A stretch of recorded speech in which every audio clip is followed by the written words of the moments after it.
In Ecclesiastes chapter 3, starting with the very first verse, it says this: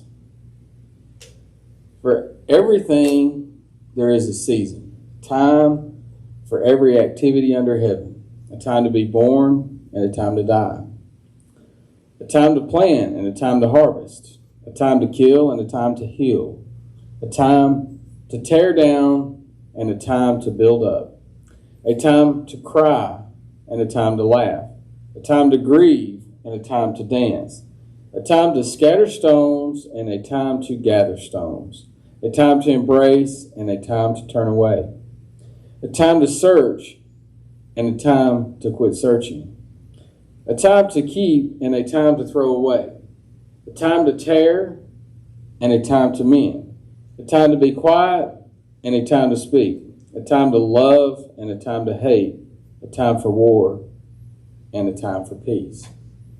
So, what Solomon just wrote is there's a time for everything. And as I began to think about this scripture, I began to think about seasons in our life, how we're all in a different season in here. We're all in a different season in our walk with God. Some of us are relatively new to the faith compared to others. Some of us have been in the way a really long time. Some of us have grown more than others and things of that nature. We're all in a different season.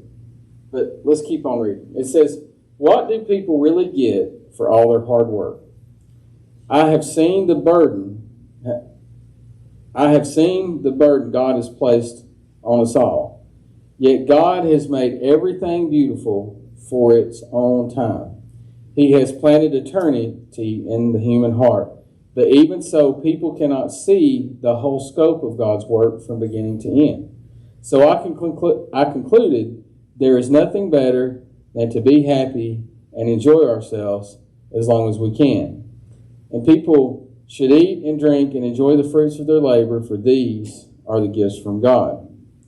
And I know that whatever God does is final. Nothing can be added to it or taken from it. God's purpose is that people should fear Him. What is happening now has happened before, and what will happen in the future has happened before, because God makes the same things happen over and over again." And I will say, if you continue reading, we do find that Solomon gets a little bit cynical.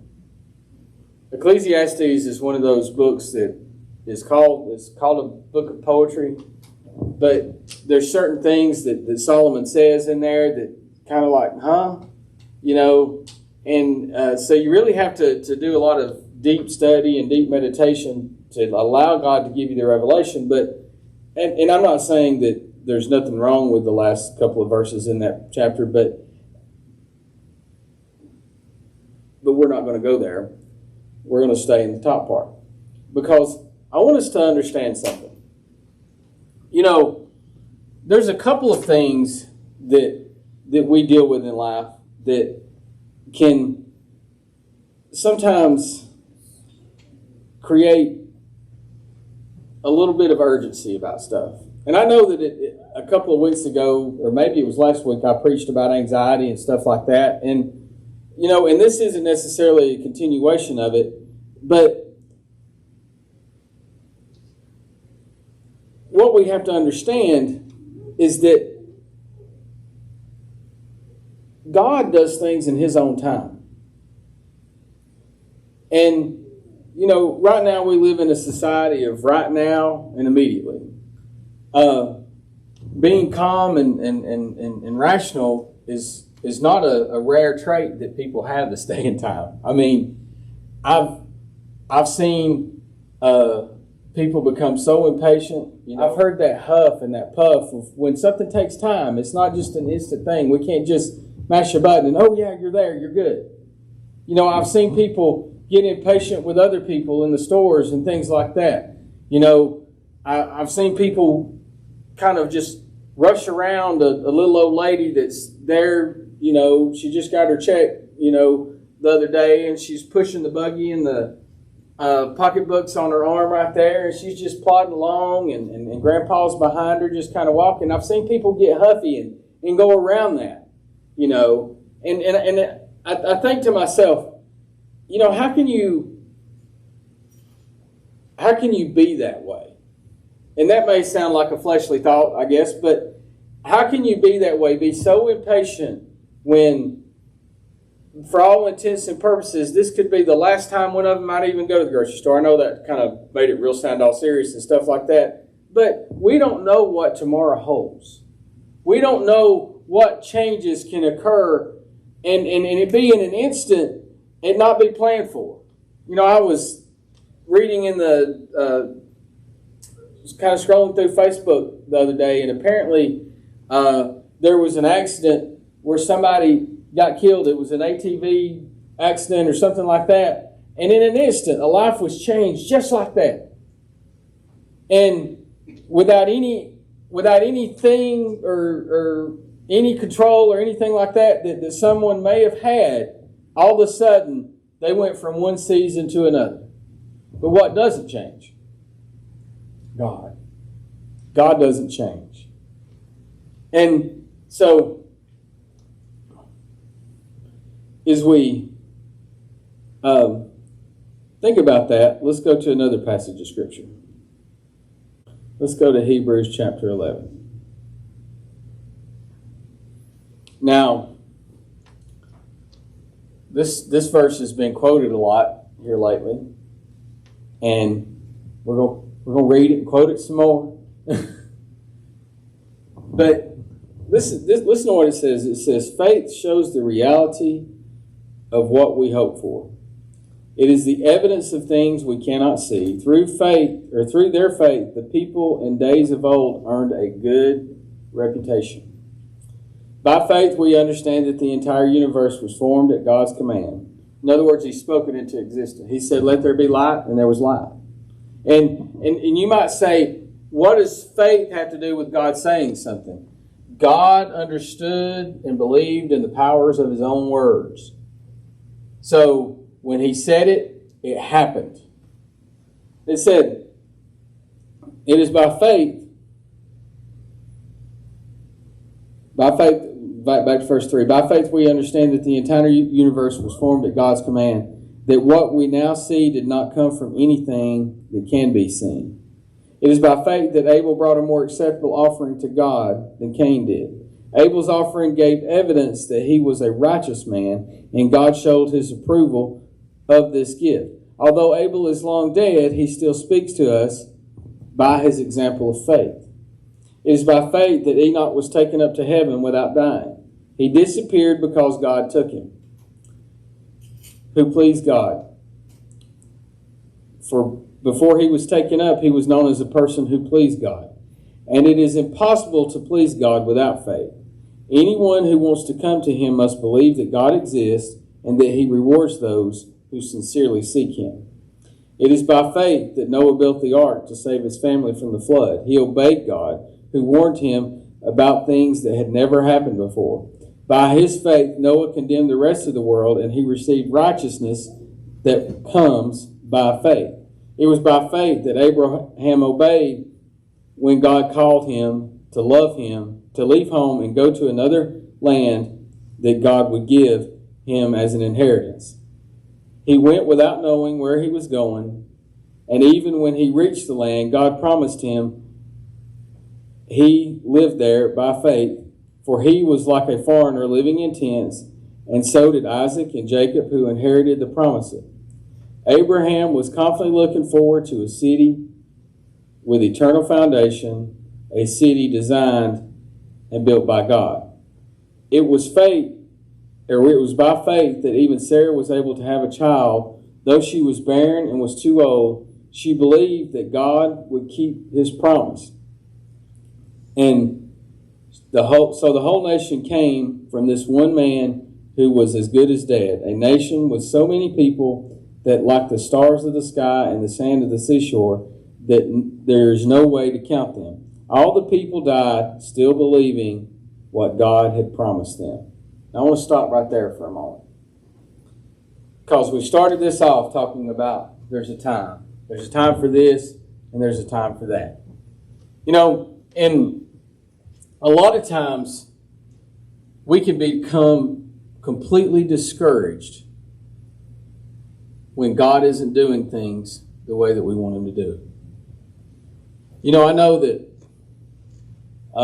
if I may pick on my youngest child for a little bit, she's looking at me like, why, Daddy? Why? Why me? But Hadley's in a little bit of a difficult situation in our house. She's 13. Her older sister's 20, so her older sister's an adult. And all Hadley really wants to be is an adult. She wants to make adult decisions. She wants to do adult things. She wants to be considered an adult. But there's one problem with that. Y'all know what that problem is? She's 13. But what she doesn't understand sometimes is that even though she is somewhat mature for her age, in the fact that she does have a grown-up attitude about certain things, yeah, I said that. First of all, the law in the state of Georgia will not allow us to let you be an adult. That's one thing. But the second thing is that with age, a lot of time comes wisdom and comes a knowledge of cause and effect. Well, if I have this attitude and if I do this, then I might have this outcome because that's how it's been in the past. So I need to stay the course and keep from having that attitude so it doesn't happen again. Y'all probably can tell where I'm going with this. Because sometimes we get to waiting on God. We get to waiting on God because we want God to do something. We want something right then. We want something right now. We want it the way that we want it.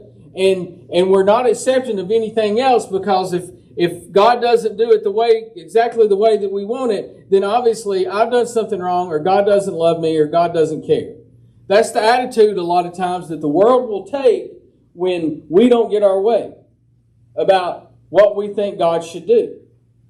So we get frustrated. We get frustrated in our relationship with God. We get frustrated in our relationships with other people because we don't fully accept and understand the fact that sometimes, all the time, God is able to see past what you're able to see and focus on and realize that there is still some growing that as an individual you have to do before God can bless you and give you the victory that you want right now.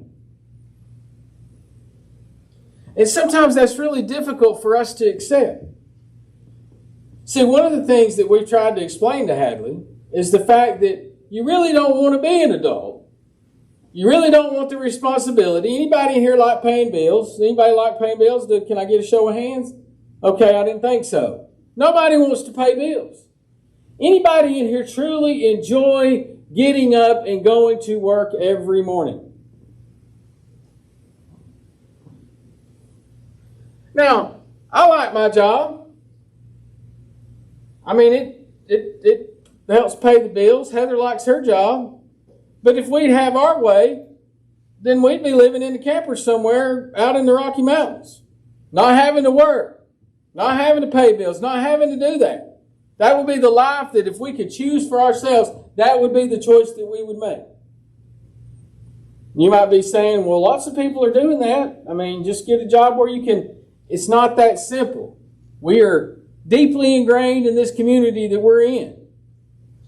And so, but what I'm saying is life is full of things that we don't always like doing, but it's a necessity that we do. And sometimes when it comes to our relationship with God, there are things that we might not want to go through, but the things that we're going through is very much a part of God's plan.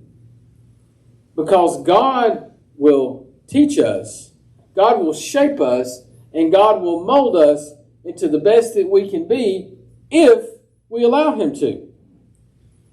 So, we read about all these people in chapter 11, and I'm not done in chapter 11. This chapter is known as the heroes of faith, because all of them had faith. And when it gets to the part where it says that they died believing. Now, there's people in the Bible that have a great impact on our life right now. They have a great impact. Let's take somebody like Sarah, for example. Now, Sarah is mentioned in this. She gave birth to Isaac, which was Abraham's son. And Sarah's mentioned in the Bible very few times compared to Abraham. Very few times compared to her son Isaac. Very few times compared to her grandsons Jacob and Esau. But she's there and she's present. Think about the things that she had to endure. Think about the fact of Abraham taking Isaac after he was born and probably 12 or 13 years old, and he had to know, he had to tell her, where are you going? What are you doing? Well, God told me that I needed to sacrifice Isaac. What? Now, maybe I'm taking liberties. Maybe Abraham didn't tell her that. Maybe she didn't know where they were going. Maybe he kept it to himself. But I'm pretty sure that if God was dealing with me on that level, I'm going to share it with my wife. And I'm pretty sure that Heather's going to think I'm off my rocker in a nut job that God's told me to do something like that. But the point being is this, is that sometimes we get put in positions that are absolutely insane in our fleshly way of thinking. But God needs us to be obedient. Why? Is He trying to test our faith? Absolutely. Why does He need to test our faith? Shouldn't God already know how much faith you have? Yes, He should. Yes, He does. But my question is, do you know how much faith you really have? Do you know how much God can do through you if you let Him have His will and let Him have His way? Do you have that kind of knowledge within you? No, what does God have to do? He has to show you. He has to show you. But then also, God does need to know. What did God give us that is unique to the fact that we have a soul, we're created in His image, and we also have the ability to choose? Because Abraham could have absolutely, positively said, God, you're crazy. I'm not doing that. You're insane. I'm not doing that. He could have. Noah could have said, I'm not building an ark. It ain't never done that before. Why would I do that, God? Why would I face the ridicule? Not only are you telling me to build the ark, but all these people are coming around asking me, why are you building this big old boat? That you're in a desert. Why do you need a boat? Because God's going to flood the earth. How? Because it's going to rain 40 days and 40 nights. What's rain? Hadn't rained yet. That's why I said in the scriptures about God doing something He'd never done before. Not only is it going to rain, the foundation of the earth is going to crack and water is going to come seeping out of the ground. And all you people are going to die because you're wicked and you're evil. You're crazy. That was the season in life that Noah had to endure. The ridicule from his fellow man, the stepping out on faith, the being obedient. Because God told him, no, if you don't do this. Well, He didn't say it like this, and I'm paraphrasing a whole lot, but you're going to take your family and you're going to build a ship. And I'm going to redeem my people through you in the aspect that everybody else is going to die. I'm going to kill them all.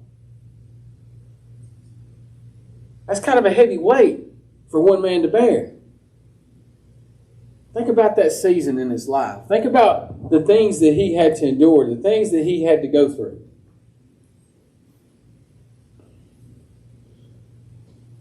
Scriptures go on and it says this.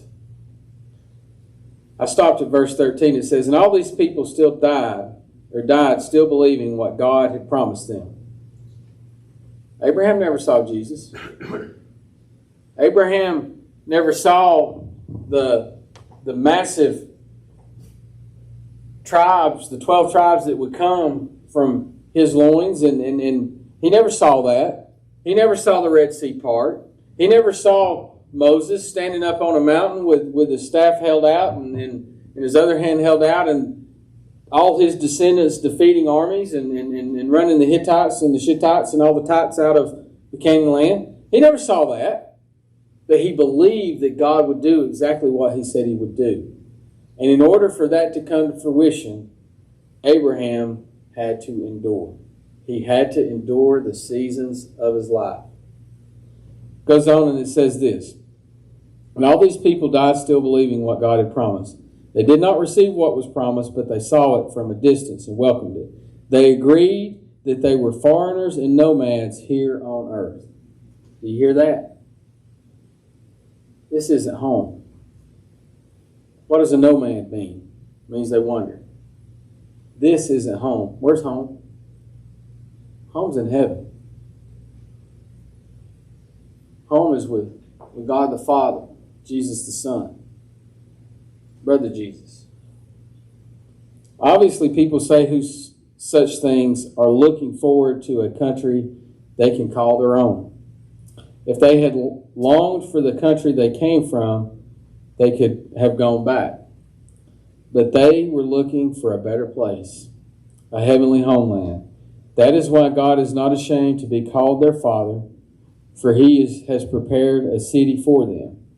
It was by faith that Abraham offered Isaac as a sacrifice when God was testing him. Abraham, who had received God's promises, was ready to sacrifice his only son Isaac. Even though God had told him, Isaac is the son through whom your descendants will be counted. Abraham reasoned that if Isaac died, God would be able to bring him back to life again. And in a sense, Abraham did receive his son back from the dead. It was by faith that Isaac promised blessings for each of the future of his sons, Jacob and Esau. It was by faith that Jacob, when he was old and dying, blessed each of Joseph's sons and bowed in worship as he leaned on his staff. It was by faith that Joseph, when he was about to die, said confidently that the people of Israel would leave Egypt. He even commanded them to take his bones with them when they left. It was by faith that Moses' parents hid him for 3 months when he was born. They saw that God had given them an unusual child, and they were not afraid to disobey the king's command. And I know I keep talking about seasons, and then this keeps talking about faith, but here's the thing. Here's how you get through the seasons.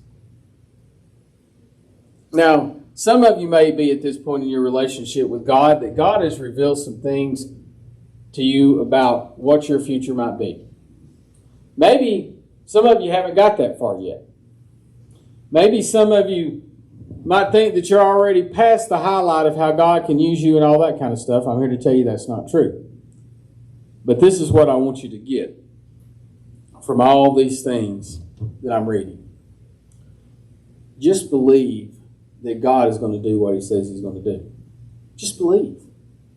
Just have faith. If God has promised you something, if God has spoken to your spirit about a situation, about something that's going to be in life, about a dream that you feel in your life that God has inspired you to have, don't let people tell you not to follow through with it. Don't let people tell you that it's not possible. Don't let people tell you that there's no way, because with God, there is a way. And we have to understand that in order to get through those seasons, in order for Abraham to get through leaving the land of his birth and going to a place that he had never seen before, a place that he really didn't know nothing about, he had to believe that God was going to do what God said He was going to do. That's exactly why he was able to carry his son up on the mountain. That's why we read that. So we have to understand that not only do we believe God for the things that's easy to believe Him for, when we really and truly struggle in this life, we have to bear down. We have to bear down and believe more. We have to believe harder. We have to have faith. God says this is the way it's supposed to be. I believe it. And it doesn't matter what I'm seeing around me, because what God says in my life goes. And sometimes that's really hard. It's really hard for us to obtain, to get to. But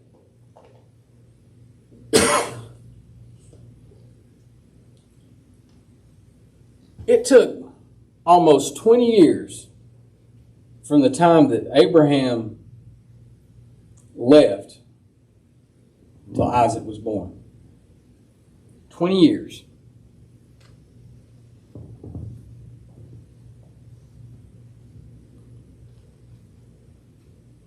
When his grandson Jacob had left Isaac, he had to endure 7 years of labor for a wife that he didn't want. And in order to have the wife that he wanted, he had to endure another 7 years of labor.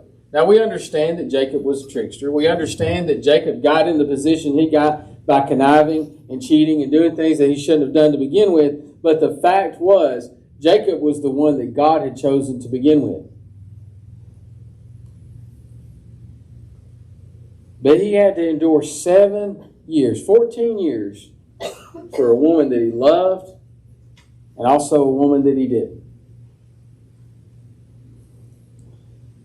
I don't know the time frame, but I know that when Joseph was just a small boy, or a small teenager, young man, whatever, he was sold into slavery. I know that Joseph had to endure being a slave in the house of Potiphar. And yes, he got promoted in the house of Potiphar, but he was still a slave. I know that Potiphar's wife lied about him. She thought Joseph was a pretty good-looking fella. And she wanted him. Well, Joseph wasn't having none of that. He was going to remain faithful to God. So Potiphar's wife lied on him. Where did Joseph end up? In prison. Think about the seasons in his life. His brothers are jealous of him. They fake his death. Sell him into slavery. He ends up where he ends up. Then he ends up in prison. And he just so happens to have this gift of being able to interpret dreams and all that. And there's a butler and there's a chef there. And so they both have dreams. And he tells the chef, well, you're going to die. He tells the butler, you'll be released in 2 days. Just do me a favor, butler. Tell Pharaoh about me and my ability. Well, 3 years later, Pharaoh has a dream. Oh, there's somebody that can interpret dreams in prison. All that time he spent. How many opportunities he had to give up hope. How many opportunities he might have had to take his own life, because think about how unjustly Joseph had been treated from the time he got sold into slavery until he ended up being governor of the greatest empire, or one of the greatest empires of ancient history. There was a time that he needed to be a servant to Potiphar. There was a time he needed to be in prison. All these things shaped and molded Joseph to what he was. He even told his own brothers, he said, what you meant for evil, God meant for good.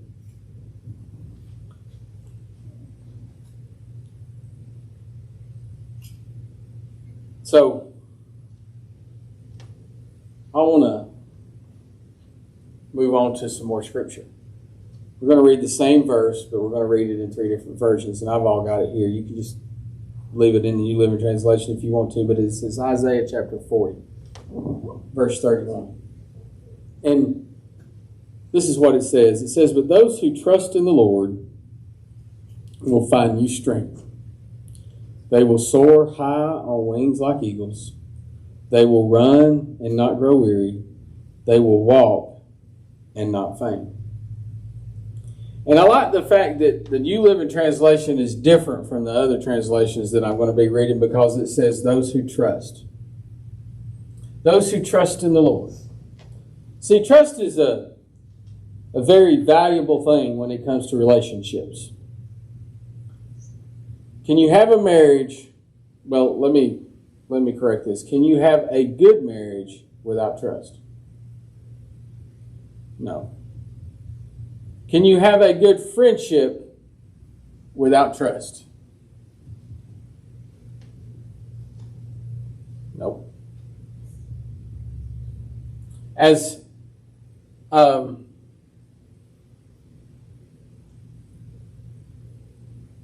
life has it, trust is a very big commodity. We put a lot of trust in stuff. You know, I was thinking of how much trust this morning. You have a pen that's about a 1/2 inch thick, 1/4 to 1/2 inch thick, of stainless steel. And a lot of emphasis is put on the ball. A lot of emphasis is put on the hitch itself on the camper. And that holds it together, right? But what really pulls the most of that? That little 1/2 inch pin that goes in that receiver. Y'all know what I'm talking about. If that thing was to snap, what's going to happen with that receiver? Well, you're going to keep going and that camper's just going to start sliding back. Well, there's chains on there, but I'm pretty sure you're going to be dealing with some messed up bumper and some messed up trailer hitch and all that kind of stuff. If that little pin slides out, you don't put that little aluminum Carter pin in there to hold it in place. There's a lot of trust that goes on to something so small. In fact, when I took it off this morning, after we backed the camper in and all that kind of stuff, and I stuck it in my pocket, I said, don't put that in your pocket. But the fact that something that fits in my pocket is so instrumental in getting a 9,000-pound camper from one location to another. Something so small and something that might be seemingly insignificant or insignificant, but so important. And what I want to tell you today is that trust is one of the most important things when it comes to our relationship with God. And the fact that God has put a lot of trust in you. He has. He's put a tremendous amount of trust in you.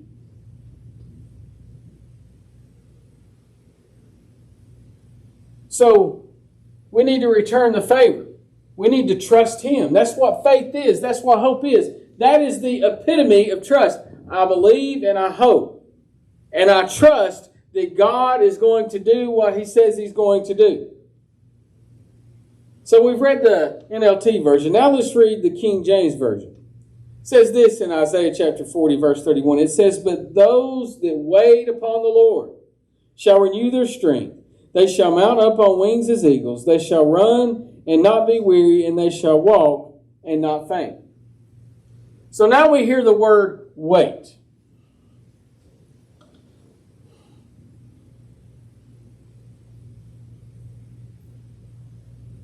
You'll have to wait.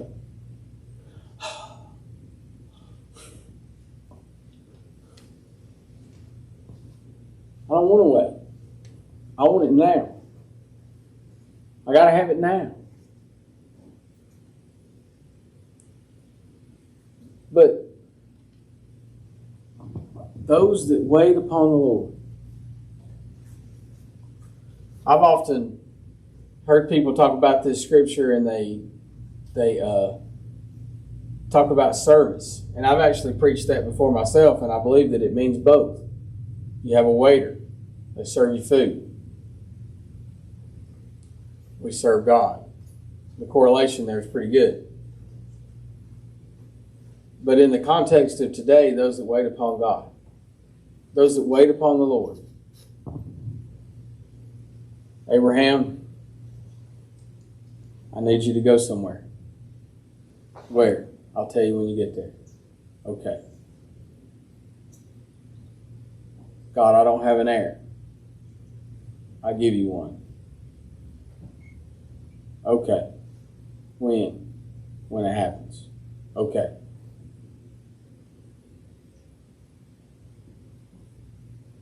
God, I'm old. I don't care. I'm older. I'm wiser.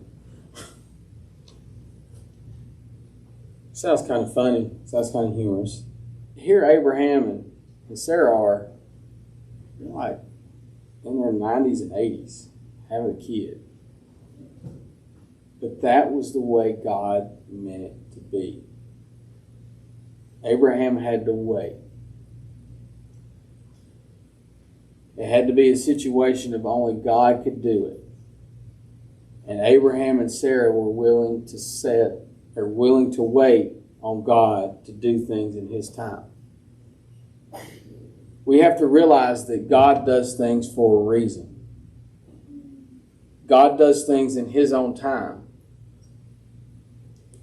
And we have to understand that in between the one thing that He's going to do and the next thing that He's going to do in your life is a season. And those seasons are meant to be the way they are for a reason. Now, you can extend your season by not trusting. You can extend your season by not waiting. But if you allow God to have His perfect way and His perfect will to come in, then you're going to be rewarded greatly. So we're going to read the Amplified Version last. It says, "But those who wait on the Lord, who expect, look for, and hope in Him, will gain new strength and renew their power. They will lift up their wings and rise up close to God like eagles. Rising toward the sun, they will run and not become weary, and they will walk and not grow tired." Isn't it amazing? That's the other thing. Is that if we want to be close to God, then we have to be willing to accept the season that we're in. And I think that's the importance of the Amplified Version of this. If we want to be close to God, we have to accept the season that we're in. I know that today has been a little bit different sermon than what I've been preaching the last couple of months. But the fact is that I believe that everything that we've been saying prior, the sermons that have been preached prior to today, are all about getting us to a place for a new season. And for some people, this season we might be going into might be hard. For other people, it might be easy. But just trust in God. Just trust in Him. And He'll make things better. He will. I believe that with all my heart. That's all I've got this morning.